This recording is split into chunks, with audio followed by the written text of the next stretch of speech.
No mundo cada vez mais tecnológico, o tema inteligência artificial está cada dia que passa mais presente nas nossas vidas.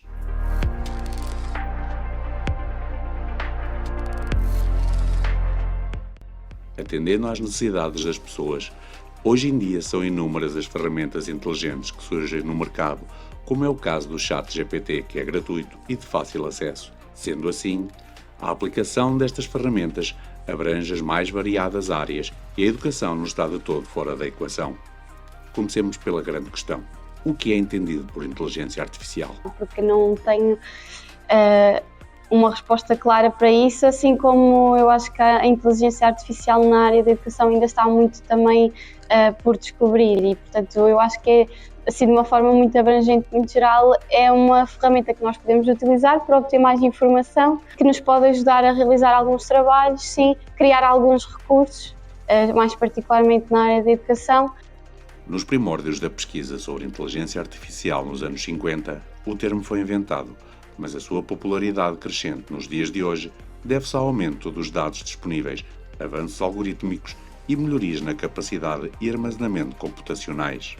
Atualmente, é possível utilizar a inteligência artificial como recurso para diversas tarefas educacionais, tais como pesquisas ou planeamento de aulas. No entanto, têm surgido preocupações com o facto de os alunos usarem a inteligência artificial para fazer trabalhos escolares, resultando estes em plágio ou informações incorretas, o que vai contra os princípios éticos, profissionais e o processo de aprendizagem.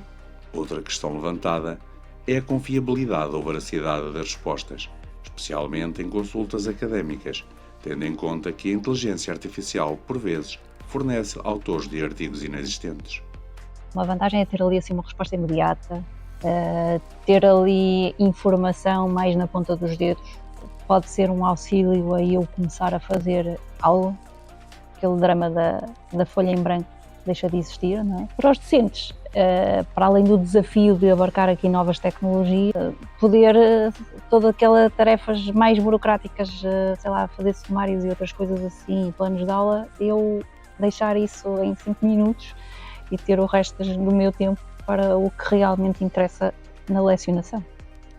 Vantagens no sentido em que nos permite dar respostas, é uma resposta imediata, podemos lhe fazer uma pergunta e ele responde diretamente, e eu estou a falar do ChatGPT em particular. Desvantagens, o não saber utilizar a tecnologia por parte do docente, muitas vezes podem ficar com o receio de a utilizar por não saberem utilizar, não é? Ou achar que vai ficar para trás.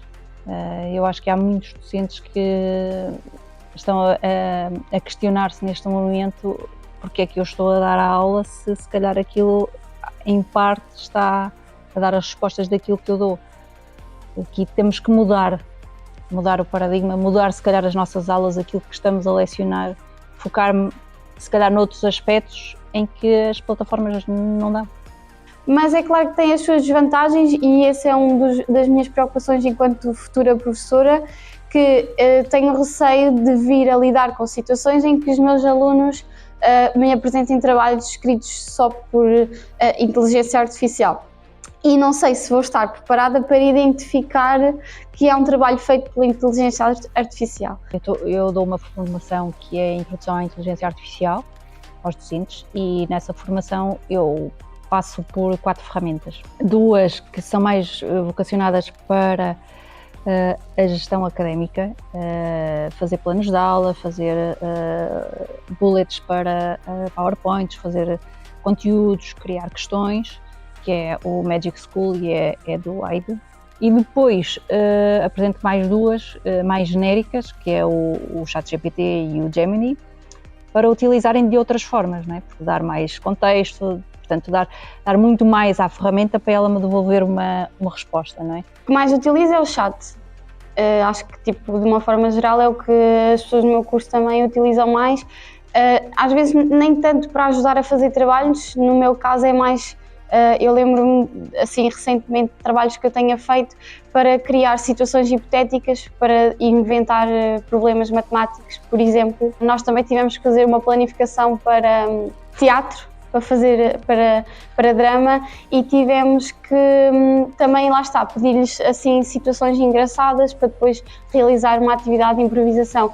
A inteligência artificial deve ser encarada como uma ferramenta disponível para todos, capaz de ajudar na resolução de problemas complexos. É fundamental que os alunos compreendam que a inteligência artificial é uma ferramenta complementar aos estudos, assim como uma calculadora ou um computador, mas não se devem tornar dependentes da mesma. Acho que faz todo sentido haver algo focado nos estudantes para que saibam não só como as utilizar, mas até que ponto é que as devem utilizar. Tem que haver aqui assim alguma orientação, porque nós sabíamos até onde ir e como citar algo que vamos colocar no nosso relatório, na nossa dissertação ou no nosso projeto, citar para não plagiar e como é que foi utilizada esta ferramenta. E claramente os estudantes não sabem, não é? Pode ser um recurso até mesmo a ser utilizado dentro de sala de aula. Ele tem é que ser utilizado de forma consciente e controlada. Ou seja, tem que haver uma pesquisa que fundamente aquilo que encontraram de forma rápida. É bom que o utilizemos, mas temos que saber na mesma comparar com o que é evidente, com a teoria, e é esse o problema. A inteligência artificial pode ser uma grande aliada no ensino académico, mas também se verifica algumas preocupações éticas e práticas que surgem mediante a dependência excessiva desta tecnologia. Assim, como será possível encontrar o equilíbrio entre beneficiar da inteligência artificial e preservar a integridade do processo de aprendizagem?